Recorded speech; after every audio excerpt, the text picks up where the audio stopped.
François Genbello nous attend. Merci François d'être avec nous. Bonjour Mélanie. On parle évidemment à nouveau avec vous à nos côtés dans cet nouvel épisode de 56 minutes cyber d'intelligence économique.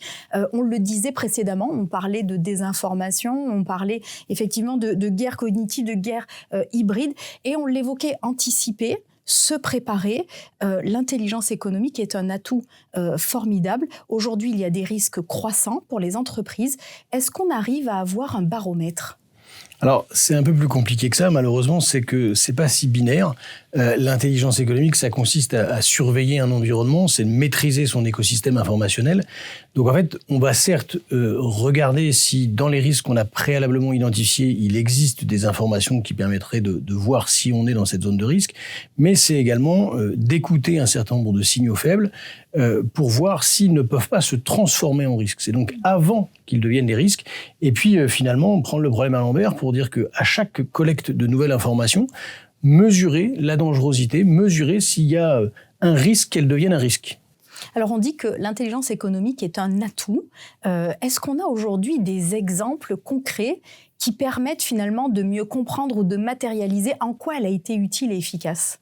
Alors merci de poser cette question. L'intelligence économique, plus qu'un atout, c'est véritablement un outil d'aide à la décision. Mais c'est vrai que dans les exemples, on a souvent, un peu comme sur la souveraineté, des contre-exemples. De dire, tiens, c'est dommage parce que si on avait fait. Et on a besoin d'exemples positifs. Alors, oui, il y a plein d'exemples où, par exemple, un prestataire, ou une société va éviter de contracter avec un prestataire parce qu'on s'aperçoit qu'il est pas solidement fiable financièrement, par exemple. Ou bien que la technicité d'un fournisseur peut engager des risques soit réputationnels, des risques techniques, mais également des risques réglementaires. Parce qu'aujourd'hui, on le voit sur la réglementation autour des microprocesseurs, par exemple, des choses qui peuvent empêcher des commercialisations sur certaines zones. Donc finalement, c'est, oui, énormément d'exemples qui vont éviter d'aller à la catastrophe. Donc on n'a pas, ou d'éviter d'aller, de tourner de façon négative. Et puis, énormément d'opportunités. C'est de dire aussi, là j'ai en tête une entreprise qui permet d'avoir un gros contrat ou de transformer un prestataire habituel en un véritable partenaire avec un échange commercial ou capitalistique par une bonne connaissance justement de cet écosystème et une bonne connaissance de l'interlocuteur. Alors on a parlé beaucoup, évidemment c'est au cœur de l'actualité, les enjeux de souveraineté, évidemment les enjeux de dépendance aux technologies qui sont extra-européennes. C'est un vrai sujet, les entreprises aujourd'hui doivent se poser des questions. On le voit d'ailleurs au niveau étatique, une entreprise américaine qui coupe des services auprès d'un État. Cela pourrait devenir finalement non plus une exception, mais pourquoi pas la norme.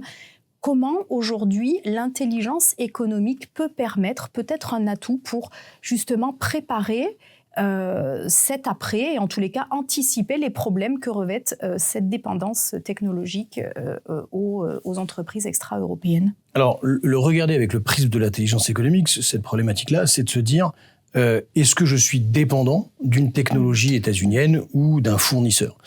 Et surtout de mesurer, je disais tout à l'heure le risque, mais de mesurer le coût également, le coût d'un changement, la capacité.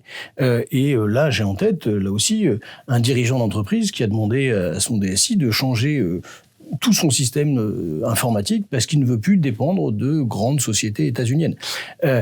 C'est pas le rôle de l'IA de faire ça, de l'IE, mais en revanche, c'est d'être capable de mesurer 1, la capacité à le faire, 2, des alternatives, 3, éventuellement des coûts, et puis de mesurer l'aide à la décision, justement, pour savoir si, oui ou non, il y a un véritable risque de dépendance par rapport à tel fournisseur états-unien, chinois ou russe. On parle beaucoup des risques de l'intelligence artificielle, mais ça peut être aussi un formidable outil.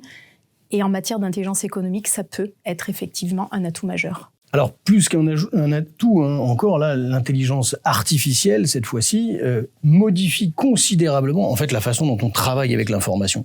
Et puisque l'intelligence économique, c'est travailler au cœur de l'information, avec cette matière première informationnelle, ça modifie considérablement les choses.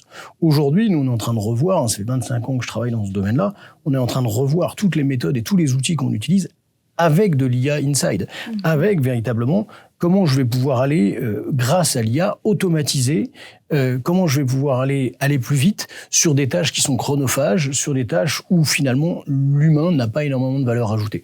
Donc ça nous permet de replacer le curseur vers plus d'humain, finalement, et de l'humain beaucoup mieux utilisé pour faire à la machine là où effectivement on n'a pas de valeur ajoutée. Merci beaucoup François d'avoir été avec nous. Je vous donne rendez-vous dans la prochaine émission de 56 minutes cyber pour refaire évidemment un point d'actualité sur l'intelligence économique. Merci Mélanie.